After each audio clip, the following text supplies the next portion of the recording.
Bismillahirrahmanirrahim. Alhamdulillahi rabbil alamin. Allahumma salli wa sallim wa barik ala Muhammad wa ala ali Muhammad. Allahumma anfa'na bima 'allamtana wa 'allimna ma yanfa'una wa zidna ilma wa barik lana fi ilmina warzuqna al-ikhlasa fil qawli wal 'amali kamila wa ilman nafi'an la yunsa wa tawfiqan daima wa sihhatan wa yaqinan wa afiyah. Allahumma aftah lana kulla khair, Allahumma kfina bihalalika an haramik wa aghnina bi fadlika amman siwaka, amin ya rabbal alamin. Alhamdulillah, kaum muslimin rahimani wa rahimakumullah. Kita lanjutkan pengajian fikih dari kitab Umdatul Hukam. Dan pada pertemuan yang lalu sudah kita bahas beberapa hadis seputar bersuci atau taharah, dan kita lanjutkan sekarang hadis yang ke-20. Ini masih seputar bersuci juga. Faqala al-muallif hafizahullah wa an Ali bin Abi Thalib radhiyallahu anhu qala, Ali berkata, kuntu adalah aku rajulan, seorang laki-laki, madzaan, yang sering keluar madhi. Fa amartu, maka saya memerintahkan Al-Miqdad ibn al-Aswad, sahabat saya Miqdad bin Aswad, ayas'ala, untuk bertanya, an-nabiyya, kepada Nabi sallallahu alaihi wasallam. Fasa'alahu, maka dia pun bertanya kepada Nabi sallallahu alaihi wasallam. Faqala, maka Nabi menjawab, fihi, pada madhi, al-wudu, ada wudu. Hadis muttafaqun alaih, dan lafal ini diriwayatkan oleh Al-Imam Al-Bukhari. Kaum muslimin rahimani wa rahimakumullah, hadis ini menunjukkan bahwasanya air madhi yang keluar dari kemaluan itu menyebabkan wajib berwudu alias wudunya batal. Ada 3 cairan yang keluar dari kita manusia. Yang pertama adalah kencing. Ini menyebabkan wudu batal. Yang kedua, wadhi atau madhi. Ini juga menyebabkan wudunya batal. Bedanya madhi dengan wadhi apa?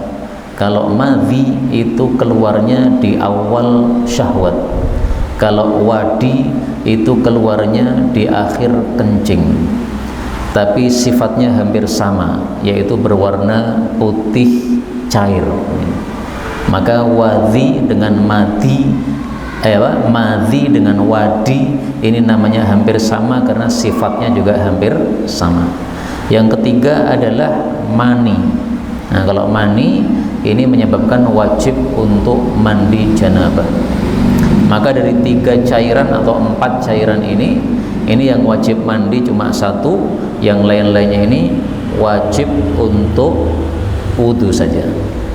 Kemudian bedanya lagi, kalau mani ini suci, tapi kalau wadi, madhi, dan kencing ini semuanya najis. Nah, di sini Rasulullah mengatakan fihil wudu. Kalau kamu keluar madhi, maka kamu hanya wajib wudu, tidak wajib mandi.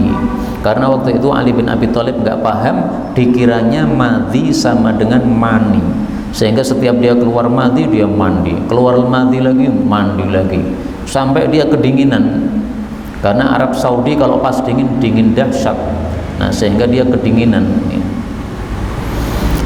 Ali bin Abi Thalib menyuruh Miqdad untuk bertanya kepada Nabi. Kenapa Ali tidak langsung bertanya sendiri? Karena Ali adalah menantunya Nabi Muhammad SAW, dan keluar madhinya gara-gara bersyahwat kepada istrinya yang merupakan putri Nabi Muhammad SAW. Maka kalau langsung tanya kepada Nabi, malu, karena penyebab madhinya adalah putrinya Nabi SAW. Dari sini kita ambil pelajaran, seorang laki-laki tidak sepantasnya bicara vulgar dengan mertuanya. karena nanti mertuanya akan menganggap wah mantuku ki wonge porno nih. Tapi supaya tidak muncul sangkaan seperti itu, maka jangan bicara vulgar kepada mertua, kecuali kalau memang sangat diperlukan. Kemudian dalam hadis yang lain disebutkan bahwa Nabi SAW selain menyuruh Ali untuk berwudu, juga menyuruh untuk membasuh kemaluannya. Irsil dzakaraka, cucilah kemaluanmu kalau keluar madhi. Idza ra'aital madhi, kalau keluar madhi, faghsil dzakaraka, basuh kemaluanmu, wa tawadda wudu'aka lis-shalah, dan berwudulah seperti biasa kalau mau salat. Jadi orang yang keluar madhi kewajibannya dua. Satu, membersihkan kemaluan dari madhinya karena najis. Yang kedua, dia disuruh berwudu kalau mau sholat karena wudunya sudah batal. Ini hadis riwayat Abu Dawud sahih. Madhi apabila mengenai tubuh kulit maka najis, sepakat para ulama. Tapi kalau madhi mengenai baju, nah di sini diperselisihkan oleh para ulama, apakah juga najis biasa atau najis ringan. Kata Imam Syafi'i, madhi mengenai apapun najisnya najis biasa, sehingga harus dibasuh dengan air. Nggak bisa tidak dibasuh dengan air, nggak bisa, nggak akan suci. Tapi menurut Imam Ahmad bin Hanbal, madhi kalau mengenai baju cukup untuk dituangi air atau diperciki air. Bedanya dicuci dengan diperciki apa? Kalau dicuci itu berarti airnya mengalir, ya. Misalnya kita ambil air 1 ember, dicurkan, nah, airnya mengalir. Tapi kalau diperciki itu secukupnya percikan sebatas besarnya madhi, ya. Misalnya ini kain terkena 1 tetes madhi, 1 tetes itu besarnya segini misalnya. Nah, maka cukup ambil air 1 sendok, air 1 sendok diteteskan pada madhi yang mengenai kain tadi sampai terkena semua. Tidak perlu 1 ciduk, okay? Nah, itulah bedanya antara menuangi dengan membasuh atau mencuci. Kata Imam Syafi'i wajib dicuci, kata Imam Ahmad cukup untuk diperciki atau dituangi. Saya dalam hal ini mengikuti pendapat Imam Ahmad bin Hanbal. Kenapa? Karena hadisnya sahih, bisa dilihat di dalam kitab Sunan Tirmidzi. Kita lanjutkan. Hadis 21, wa an Anas radhiyallahu anhu qala kana Rasulullah sallallahu alaihi wasallam yadkhulul khala, masuk kamar kecil.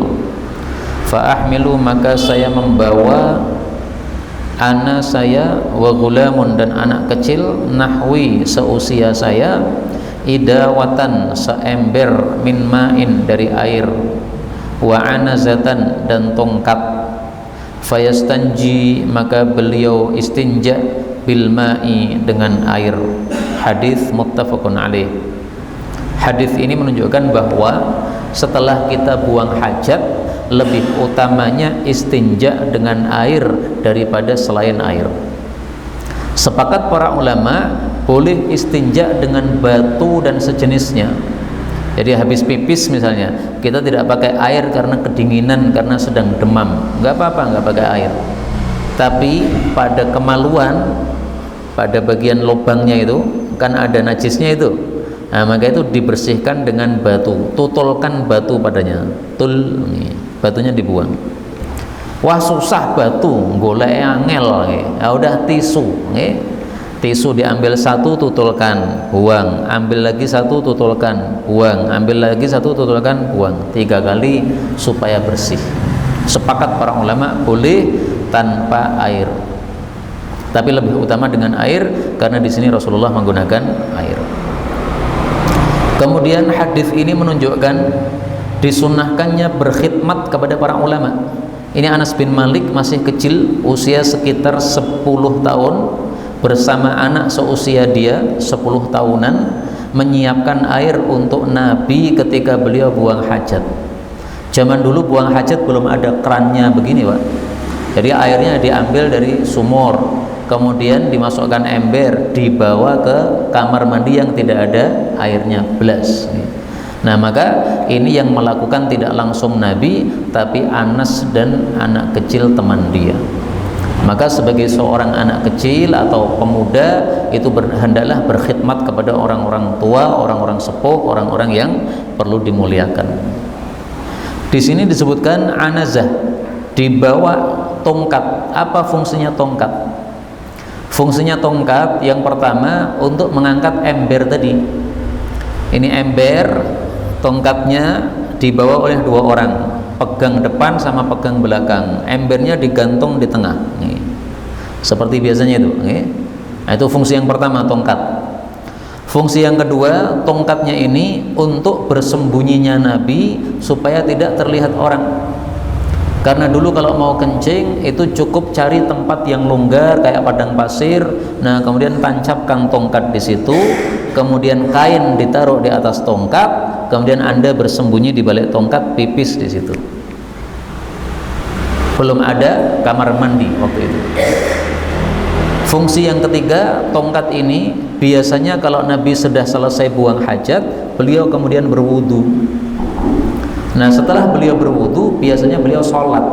Nah, sholat ini perlu pakai tongkat sebagai sutroh.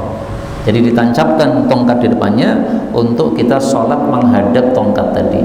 Sehingga kalau ada orang-orang lewat, itu lewat di depannya tongkat, tidak di belakangnya tongkat. Nah, sudah kita bahas dulu bahwa sutroh atau pembatas orang sholat itu cukup dengan garis. Maka garis soft ini bisa untuk pembatas orang sholat. Maka panjenengan salat di shaf yang kedua tidak perlu naruh di depannya meja sebagai pembatas, nggak perlu. Kenapa? Sudah ada garis shaf pertama. Ini sudah sebagai pembatas. Maka kita boleh lewat di depan pembatas ini, nggak boleh lewat di belakangnya sini, nggak boleh. Itu tiga fungsi apa? Tongkat. Dan sudah saya jelaskan bahwasanya tidak ada satupun hadis yang sahih tentang fadilah membawa tongkat. Adanya hadis palsu, hamlul asa, membawa tongkat, itu tanda orang beriman dan sunnahnya para nabi. Tapi hadis ini derajatnya palsu. Tapi boleh bawa tongkat, silahkan. Imam Syafi'i ketika sudah usia 40 tahun, beliau membawa teken, tongkat. Maka beliau ditegur, masih muda kok membawa tongkat. Maka beliau mengatakan, saya bawa tongkat ini supaya teringat bahwa saya ini seorang musafir, orang yang berada di dunia ini safar menuju akhirat, Pak. Jadi dunia hanya sementara, nanti penghujungnya adalah apa? Ke alam akhirat. Jadi saya membawa tongkat supaya saya ingat terus, saya di dunia cuma sementara, saya akan menuju ke alam akhirat. Akhirnya Imam Syafi'i wafat pada usia 55 tahun. Jadi beliau 15 tahun membawa tongkat, usia 40 sampai usia 55. Kita lanjutkan hadis 22. Wa 'anil Mughirah bin Syu'bah radhiyallahu anhu qala li, berkata kepada saya an-nabiyyu sallallahu alaihi wasallam, khudh ambillah al-idawah ember. Fantalaqa, maka Nabi pergi, hatta tawara, sehingga tersembunyi, anni, dari saya, faqada hajatah, lalu menunaikan hajatnya. Hadis muttafaqun alaih. Hadis ini menunjukkan dua hal. Yang pertama, hendaklah menyiapkan air sebelum buang hajat. Maka Nabi sebelum buang hajat suruh sahabatnya Mughirah bin Syu'bah, tolong disiapkan ember. Kenapa? Saya ingin buang hajat. Nah, setelah ember disiapkan, Nabi kemudian pergi ke tempat yang jauh, pipis di tempat yang jauh. Dalam hadis yang dhaif disebutkan, Nabi itu kalau buang air besar maka nggak ada bekasnya. Kenapa? Karena mohon maaf, kotoran atau tinjanya Nabi SAW itu disukai oleh bumi. Sehingga begitu tinja beliau itu masuk ke dalam bumi, langsung dicaplok sama bumi, hilang. Tapi kalau tinja kita, bumi nggak ada yang senang, Pak. Sehingga kalau kita bertinja di bumi, atau ditake wae karo bumi, bumi tidak akan memakan tinja kita. Tapi itu hadisnya apa? Dhaif. Kemudian yang kedua, hadis ini menunjukkan kalau buang hajat hendaklah tawaro, bersembunyi. Jangan seperti sebagian orang zaman dulu. Mohon maaf, kalau mau beol itu cukup nangkring di pinggir sungai. Kemudian dia memamerkan dua semongkonya, dibuka celananya, dipelotrokkan di situ. Kemudian semongkonya ditempelkan di air sungai, akhirnya tinjanya langsung masuk ke sungai. Nah, itu tidak benar seperti itu nggak bersembunyi namanya, nggak boleh. Tapi alhamdulillah adat seperti itu tampaknya sekarang sudah tidak ada. Dulu saya masih ingat ketika masih SD itu masih sering lihat orang di pinggir sungai sambil nongkrong, sok-sok sambil ngerokok barang, sambil apa namanya, ini tidak sopan belas ya begini nih. Hendaklah menutup. Hadis 23.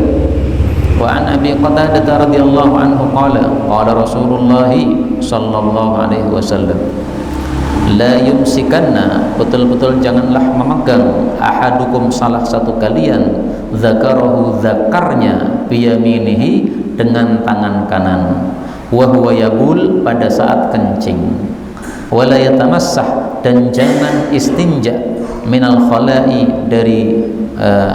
dari kakus, biyaminihi, dengan tangan kanannya, wala yatanaffas, dan jangan bernafas, fil ina'i, pada gelas.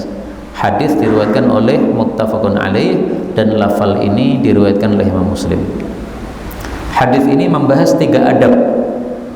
Adab pertama, kalau kencing jangan pegang kemaluannya dengan tangan kanan. Kenapa? Karena tangan kanan kita digunakan untuk kebaikan-kebaikan, untuk jabat tangan, untuk makan, untuk minum. Maka kalau tangan kita terkena air kencing jadi najis, sehingga kalau najis nanti salaman sama orang juga ikut najis. Maka kalau mau memegang kemaluan pakai tangan kiri. Termasuk cara mandi junub. Setelah kita junub, nah pada kemaluan kita kan kotor, dibersihkan dengan tangan kiri, jangan tangan kanan. Kemudian yang kedua, tidak boleh istinja dengan tangan kanan. Setelah BAB kemudian memakai tangan kanan untuk membersihkan dubur, nggak boleh, karena nanti akan ada kotoran yang membekas pada kuku atau pada tangan. Sementara kalau kita makan, maka nanti kita akan memakan kotoran. Yang ketiga, tidak boleh bernafas pada wadah minum seperti ini, Pak. Anak-anak kecil itu kalau minum kan lama sekali gitu, sambil bernafas. Nah, itu nggak boleh. Rasulullah SAW kalau minum itu nyeruput 1 kali kemudian dilepas, setelah itu bernafas. Kalau sudah bernafas, minum lagi, seruput 1 kali, dilepas lagi, bernafas. Kemudian minum lagi, seruput 1 kali, dilepas lagi, bernafas. Tidak seperti anak kecil langsung glok glok glok glok sambil bernafas, nggak begitu. Saya tampilkan hadisnya. Tanaffasa fil ina, karena adalah Nabi idza syariba, kalau minum, tanaffasa, bernafas, fil ina'i, di luar wadah, thalathan, 3 kali. Yusammi inda kulli nafas, membaca bismillah setiap bernafas, wa yashkuru fi akhirihin, dan membaca alhamdulillah setiap selesai. Hadisnya riwayat Tabarani dan disahihkan oleh sebagian ulama. Jadi prakteknya bismillah, alhamdulillah, bernafas. Ulangi lagi sampai 3 kali. Itu cara minum Rasulullah SAW. Maka kalau nyeruputnya 3 kali, bismillahnya 3 kali, tahmidnya 3 kali. Kalau nyeruputnya 5 kali, berarti bismillahnya 5 kali, nyeruputnya juga 5 kali. Ingat Pak? Setiap memulai bismillah, setiap mengakhiri alhamdulillah. Berbeda dengan makan. Kalau makan bismillahnya cuma sekali di awal, alhamdulillah cuma sekali di akhir. Ini perbedaan antara adab makan dengan adab minum, dan ini tidak banyak yang mengetahuinya. Biasanya orang-orang baca bismillah sekali atau berkali-kali, Pak? sekali kita ini. Nah, maka kalau mau sesuai hadis tadi, silahkan bismillahnya berkali-kali. Tapi sekali juga tidak berdosa, karena 3 adab ini semuanya adab-adab Islam yang hukumnya tidak wajib. Apa hukumnya seseorang memegang tangan zakarnya dengan tangan kanan? Apakah berdosa? Ya enggak berdosa, tapi tidak tepat. Apa hukumnya seseorang istinja dengan tangan kanan? Ya tidak sampai berdosa, tapi salah. Jadi menurut mayoritas para ulama, hadis-hadis tentang adab itu perintahnya tidak wajib, larangannya tidak haram. Jangan pegang kemaluan dengan tangan kanan, ini kan larangan, nggak haram. Kenapa? Karena babnya bab adab. Demikian juga bernafas di bejana, ini juga tidak haram karena babnya bab adab. Tapi sebagian kecil ulama berpendapat larangan itu ya haram, perintah itu ya wajib.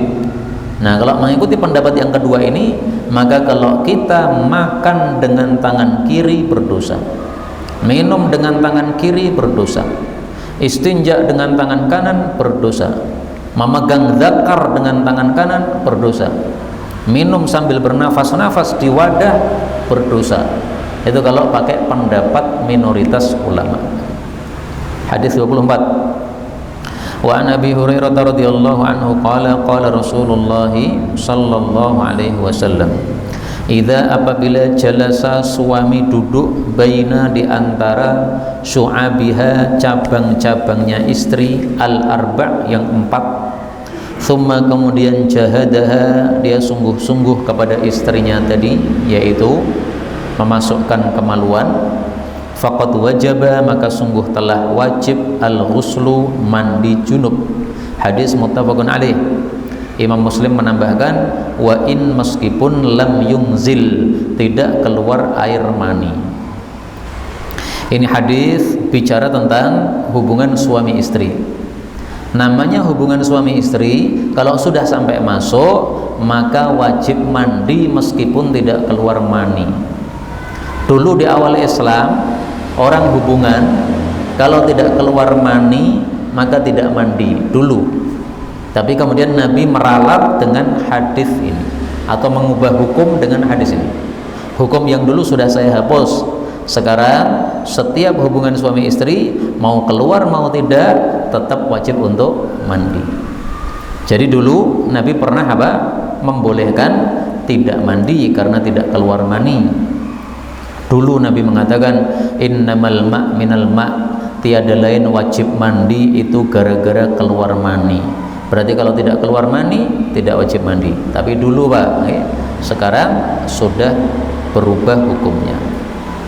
Yang dimaksud cabang yang 4, suami duduk di antara 4 cabangnya istri. Apa cabang itu?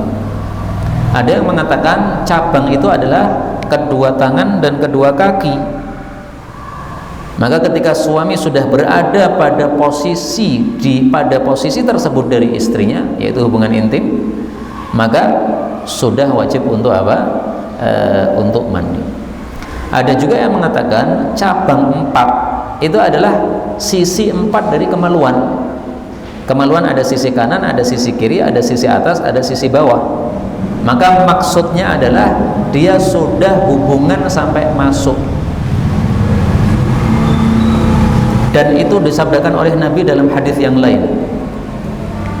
Idzal taqal khitanan, kalau kedua kemaluan sudah bertemu, wa ghabatil hasyafah, dan pucuknya zakar sudah masuk, faqad wajabal ghuslu, maka sudah wajib untuk mandi junub.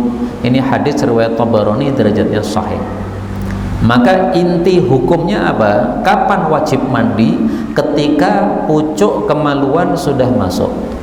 Kalau belum masuk, maka tidak ada kewajiban mandi. Misalnya cuma ditempelkan tok, nggak masuk, ini nggak wajib mandi.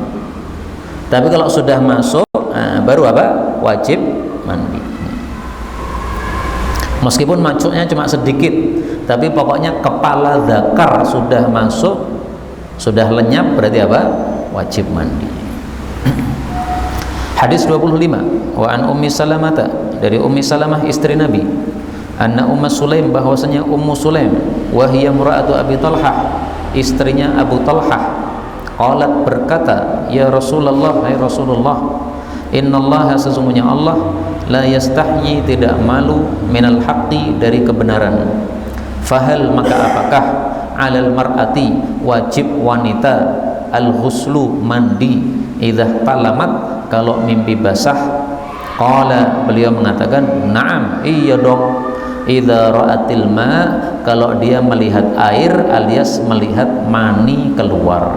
Hadis diriwayatkan oleh muttafaqun alaih. Hadis ini menunjukkan dua hal. Yang pertama, kalau seseorang mimpi basah sampai keluar mani sehingga celananya basah, maka dia wajib untuk mandi janabah. Tapi kalau mimpinya tidak sampai keluar mani, maka tidak wajib mandi. Misalnya panjenengan mimpi hubungan sama istri, mimpi saja, enggak melakukan. Kemudian sebelum panjenengan keluar, panjenengan terasa, wah ini kayaknya mimpi nih, saya tidak mau mandi, tak tangi wae, waharnya tangi betul, bangun betul, maka dilihat di celana, oh alhamdulillah enggak basah, berarti enggak wajib mandi. Tapi kalau sudah basah, maka wajib mandi, meskipun lupa isi mimpinya. Bangun-bangun ke kamar mandi, kita lihat, loh celana saya kok basah, basahnya bau air mani. Diingat-ingat tadi mimpi apa ya? Nggak teringat, Pak. Meskipun nggak teringat mimpi apa, tetap wajib untuk mandi, karena wajib mandinya gara-gara keluar air maninya tadi. Yang kedua, hadis ini menunjukkan ternyata ibu-ibu juga bisa mimpi basah, tapi jarang. Yang lebih sering adalah para laki-laki. Makanya di sini Ummu Sulaim bertanya, wahai Rasulullah, saya ingin bertanya masalah dalam. Saya sebenarnya malu saya, tapi ini berkaitan dengan hukum, maka saya bertanya. Karena Allah tidak pernah malu terhadap kebenaran, saya bertanya, apakah perempuan itu wajib mandi kalau dia mimpi basah? Nah, ini menunjukkan apa? Perempuan bisa mimpi basah. Karena kalau perempuan tidak bisa mimpi basah, tidak mungkin ini ditanyakan oleh Ummu Sulaim. Pada saat Ummu Sulaim bertanya seperti ini, Ummu Salamah nutup wajahnya, malu-malu. Jadi yang bertanya itu orang lain, tapi yang mendengarkan malu. Maka Ummu Salamah dijelaskan, kemudian dijelaskan oleh Nabi Shallallahu Alaihi Wasallam bahwasanya memang seperti itu hukumnya. Artinya nggak perlu malu. Hadis berikutnya 26, monggo Pak. Supaya kita mati, tidak naik turun.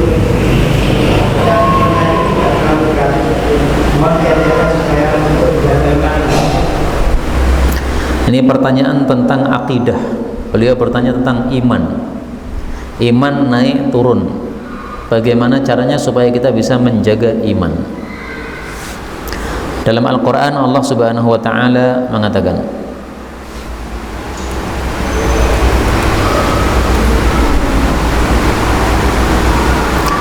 innal ladzina qalu rabbuna Allah, sesungguhnya orang-orang yang mereka mengatakan pemelihara kami adalah Allah, artinya kami beriman.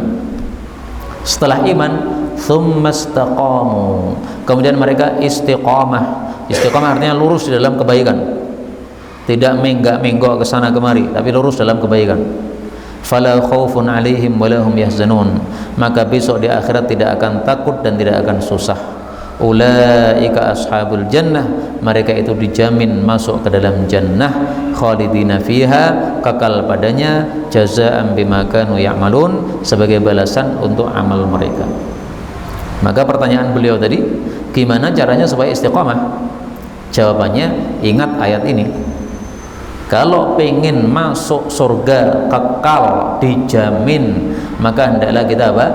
Istiqamah. Wah, tapi susah itu. Nah, ketika kita susah untuk mengamalkan istiqamah, Allah sudah sebutkan jawabannya dalam Al-Quran surat Al-Fatihah. iyyaka na'budu wa iyyaka nasta'in. Minta tolong kepada Allah. Allahumma ya Allah a'inni, tolonglah saya, ala dzikrika, untuk bisa ingat kepadamu terus, wa syukrika, dan syukur kepadamu terus, wa husni ibadatika, dan ibadah yang baik kepadamu terus. Maka cara yang kedua adalah doa kepada Allah. Doanya kapan itu? Doa itu dibaca setiap kita selesai dari salat.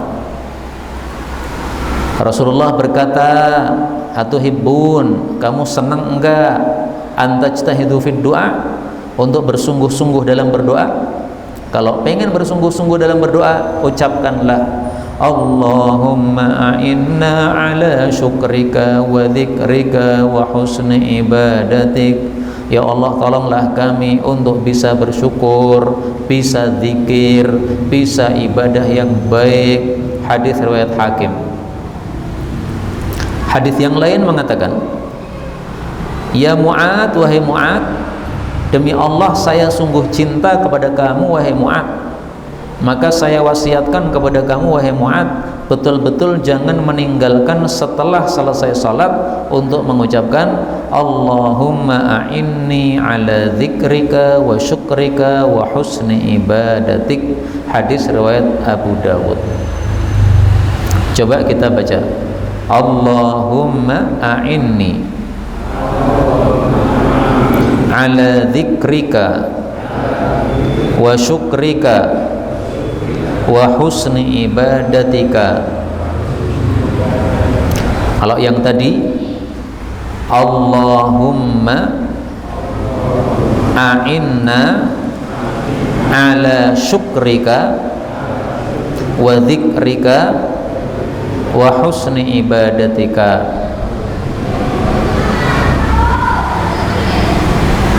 Ada lagi caranya Pak, supaya istiqamah, yaitu kita bergaul dengan orang-orang yang baik. Orang-orang yang baik akan menjaga kita. Kalau kita bergaul dengan orang-orang yang jelek, kita akan hanyut bersama mereka. Tapi kalau bergaul sama orang-orang yang baik, ketika kita menyimpang, maka akan ditegur oleh orang yang baik itu. Jangan melakukan begitu, itu enggak baik, itu haram, itu dosa. Makanya salah satu cara supaya bisa istiqamah yang keempat, hadiri rutin pengajian-pengajian seperti ini. Karena pengajian-pengajian seperti ini menambah iman. Dibacakan ayat Quran, dibacakan sabda Nabi, ini semuanya hidayah. Quran dan sabda Nabi hidayah semuanya. Nah, kalau kita dengarkan, kita resapi, masuk dalam hati, maka akan menambah keimanan kita. Maka kuncinya berarti apa?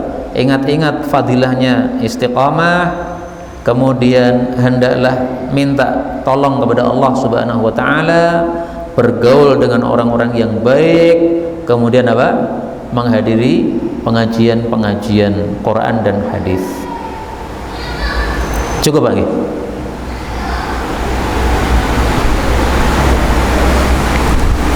Saya tambah satu hadis lagi karena isinya sama.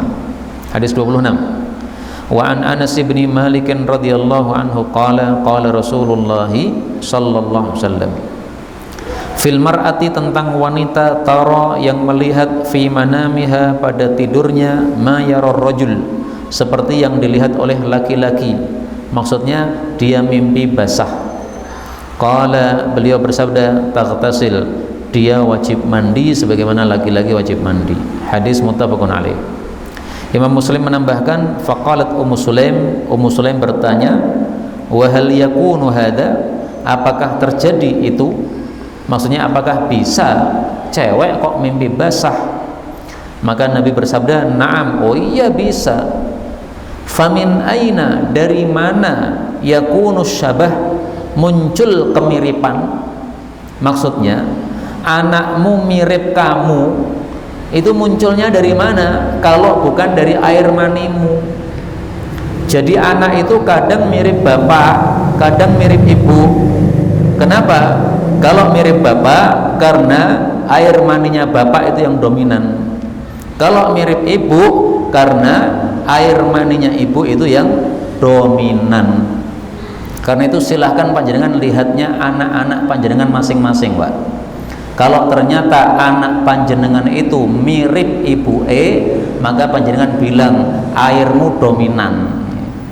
Dan biasanya istri kalau diomongi gitu ra trimo. Wow, jari sopo. Ini jari Nabi loh, Pak.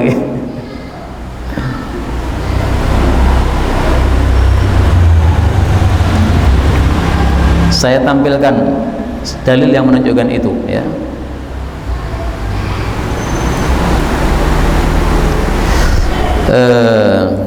Rasulullah Shallallahu Alaihi Wasallam bersabda,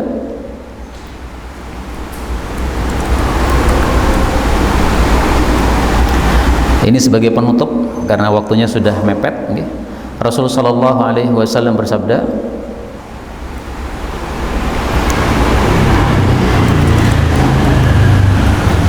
airnya wanita, airnya laki-laki itu putih, airnya perempuan itu kuning.